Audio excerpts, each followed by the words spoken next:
comment s'appelle-t-il ce système? Je passe.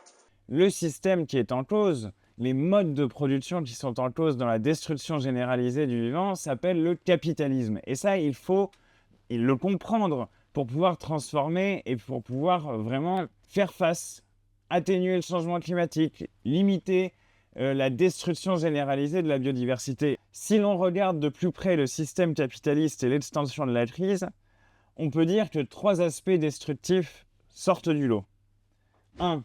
Le système capitaliste tend à détruire les conditions mêmes de sa production, parce que vous imaginez bien, par exemple, dans l'agriculture, si à force d'épuiser les sols, les sols deviennent infertiles, eh bien oui, vous détruisez les conditions de la production elle-même, d'accord?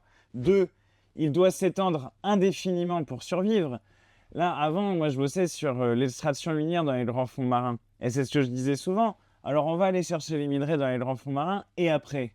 Parce que la question, quand même, des stocks limités de ressources se pose nécessairement à nous. Et la question écologique nous oblige à y penser. Troisièmement, il engendre, dans le capitalisme, un système mondial chaotique qui intensifie en retour la crise de l'extinction.